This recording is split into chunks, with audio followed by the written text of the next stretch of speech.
Isaiah chapter 13. The judgment of Babylon.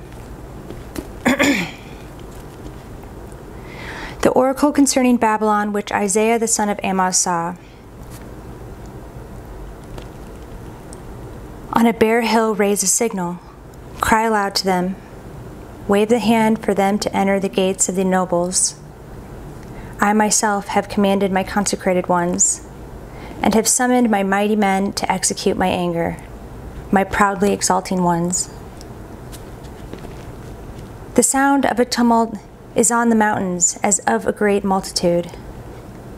The sound of an uproar of kingdoms, of nations gathering together. The Lord of hosts is mustering a host for battle. They come from a distant land, from the end of the heavens, the Lord and the weapons of his indignation, to destroy the whole land. Wail, for the day of the Lord is near. As destruction from the Almighty, it will come. Therefore, all hands will be feeble, and every human heart will melt. They will be dismayed. Pangs and agony will seize them. They will be in anguish like a woman in labor. They will look aghast at one another. Their faces will be aflame. Behold, the day of the Lord comes, cruel, with wrath and fierce anger, to make the land a desolation and to destroy its sinners from it. For the stars of the heavens and their constellations will not give their light. The sun will be dark at its rising, and the moon will not shed its light. I will punish the world for its evil, and the wicked for their iniquity.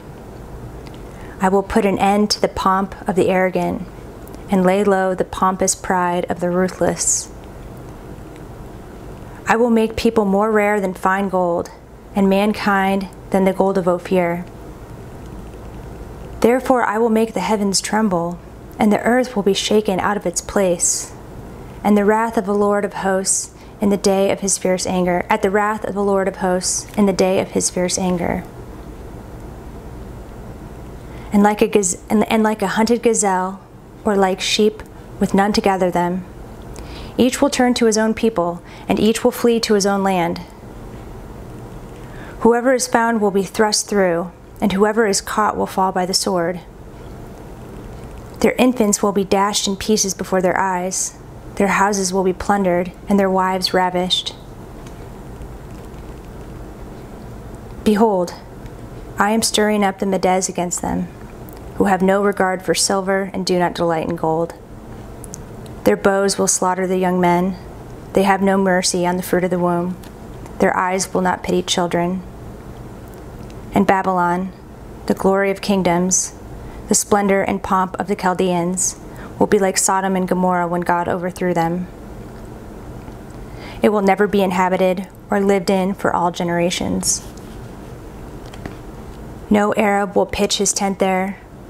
No shepherds will make their flocks lie down there. But wild animals will lie down there, and their houses will be full of howling creatures. There ostriches will dwell, and there wild goats will dance. Hyenas will cry in its towers, and jackals in the pleasant palaces. Its time is close at hand, and its days will not be prolonged. Chapter 14. The restoration of Jacob.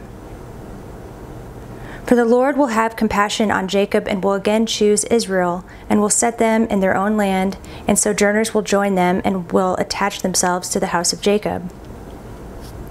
And the peoples will take them and bring them to their place, and the house of Israel will possess them in the Lord's land as male and female slaves. They will take captive those who are their captors, and rule over those who oppress them. Israel's remnant taunts Babylon.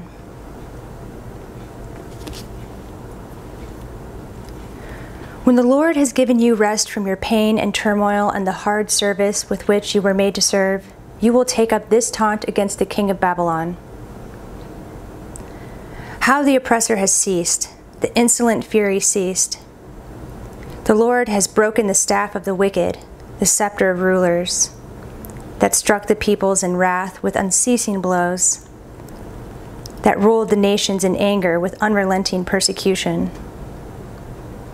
The whole earth is at rest and quiet. They break forth into singing. The cypresses rejoice at you, the cedars of Lebanon, saying, "Since you were laid low, no woodcutter comes up against us." Sheol beneath is stirred up to meet you when you come. It rouses the shades to greet you, all who were leaders of the earth. It raises from their thrones all who were kings of the nations. All of them will answer and say to you, "You too have become as weak as we. You have become like us. Your pomp is brought down to Sheol, the sound of your harps. Maggots are laid as a bed beneath you, and worms are your covers." How you are fallen from heaven, O day star, son of dawn. How you are cut down to the ground, you who laid the nations low. You said in your heart, "I will ascend to heaven. Above the stars of God, I will set my throne on high. I will sit on the mount of assembly in the far reaches of the north. I will ascend above the heights of the clouds. I will make myself like the Most High." But you are brought down to Sheol, to the far reaches of the pit. Those who see you will stare at you and ponder over you. Is this the man who made the earth tremble, who shook kingdoms, who made the world like a desert and overthrew its cities, who did not let his prisoners go home? All the kings of the nations lie in glory, each in his own tomb. But you are cast out, away from your grave, like a loathed branch, clothed with the slain, those pierced by the sword, who go down to the stones of the pit, like a dead body trampled underfoot.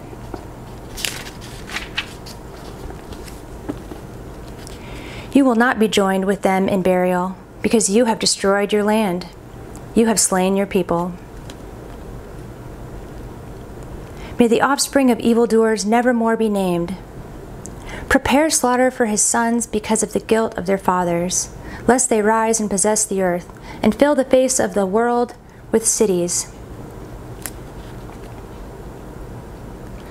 I will rise up against them, declares the Lord of hosts. I will cut off from Babylon name and remnant, descendants and posterity, declares the Lord. And I will make it a possession of the hedgehog and pools of water, and I will sweep it with the broom of destruction, declares the Lord of hosts. An oracle concerning Assyria. The Lord of hosts has sworn, "As I have planned, so shall it be, and as I have purposed, so shall it stand, that I will break the Assyrian in my land, and on my mountains trample him underfoot, and his yoke shall depart from them, and his burden from their shoulder." This is the purpose that is purposed concerning the whole earth, and this is the hand that is stretched out over all the nations. For the Lord of hosts has purposed, and who will annul it? His hand is stretched out, and who will turn it back? An oracle concerning Philistia. In the year that King Ahaz died, came this oracle. "Rejoice not, O Philistia, all of you, that the rod that struck you is broken. For from the serpent's root will come forth an adder, and its fruit will be a flying, fiery serpent. And the firstborn of the poor will graze, and the needy lie down in safety. But I will kill your root with famine, and your remnant it will slay. Wail, O gate, cry out, O city. Melt in fear, O Philistia, all of you, for smoke comes out of the north, and there is no straggler in his ranks." What will one answer the messengers of the nation? The Lord has founded Zion, and in her the afflicted of his people find refuge. Chapter 15. An oracle concerning Moab. An oracle concerning Moab.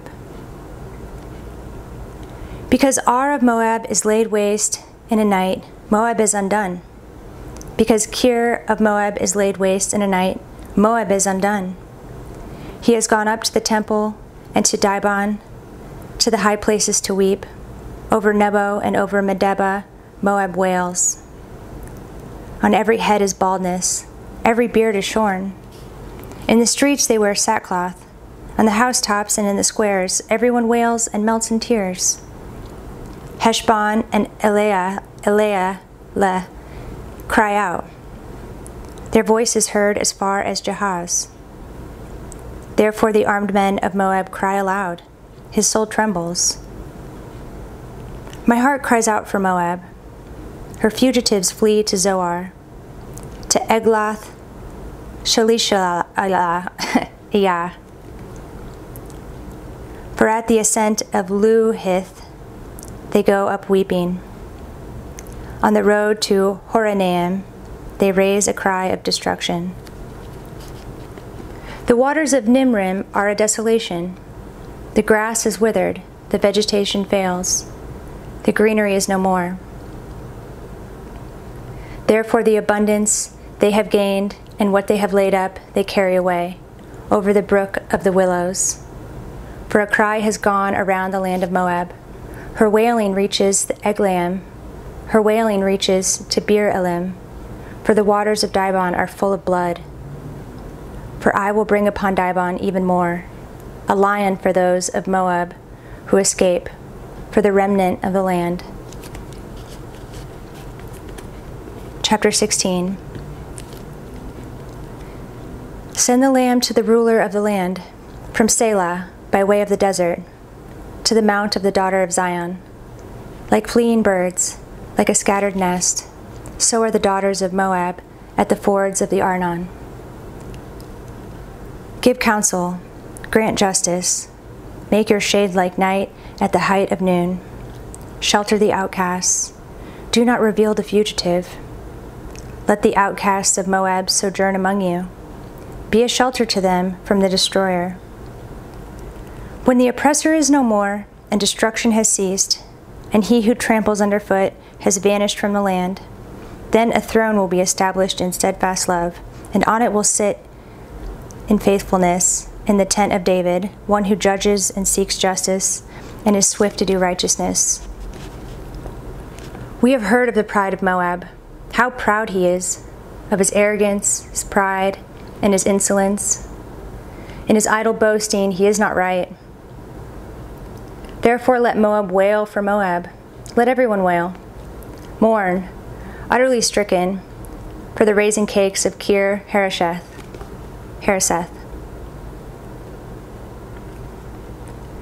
For the fields of Heshbon languish, and the vine of Sibmah.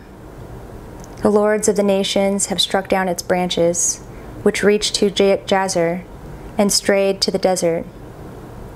Its shoots spread abroad and passed over the sea. Therefore I weep with the weeping of Jazer for the vine of Sibmah. I drench you with my tears, O Heshbon and Eliah. For over your summer fruit and your harvest the shout has ceased. And joy and gladness are taken away from the fruitful field. And in the vineyards no songs are sung, no cheers are raised. No treader treads out wine in the presses. I have put an end to the shouting. Therefore my inner parts moan like a lyre for Moab, and my inmost self for Kir Hareseth. For when Moab presents himself, when he wearies himself on the high place, when he comes to his sanctuary to pray, he will not prevail. This is the word that the Lord spoke concerning Moab in the past. But now the Lord has spoken, saying, in 3 years, like the years of a hired worker, the glory of Moab will be brought into contempt, in spite of all his great multitude, and those who remain will be very few and feeble.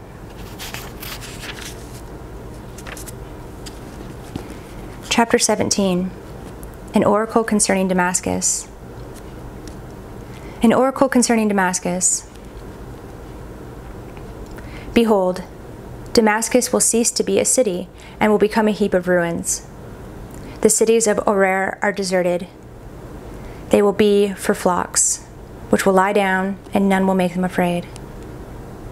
The fortress will disappear from Ephraim, and the kingdom from Damascus, and the remnant of Syria will be like the glory of the children of Israel, declares the Lord of hosts. And in that day the glory of Jacob will be brought low, and the fat of his flesh will grow lean. And it shall be as when the reaper gathers standing grain, and his arm harvests the ears, and as when one gleans the ears of grain in the valley of Rephaim. Gleanings will be left in it, as when an olive tree is beaten, 2 or 3 berries in the top of the highest bough, 4 or 5 on the branches of a fruit tree, declares the Lord God of Israel.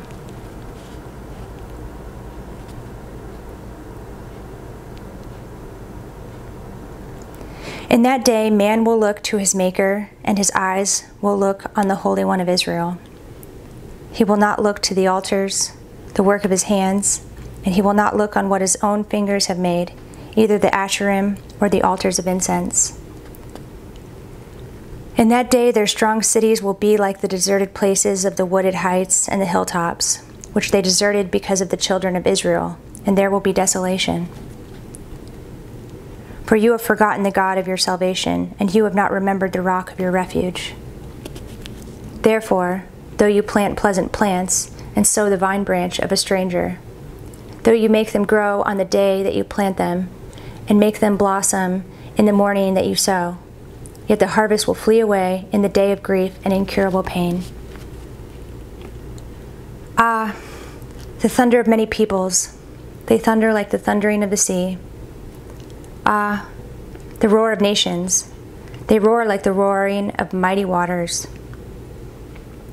The nations roar like the roaring of many waters, but he will rebuke them, and they will flee far away, chased like chaff on the mountains before the wind, and whirling dust before the storm. At evening time, behold, terror. Before morning, they are no more. This is the portion of those who loot us, and the lot of those who plunder us.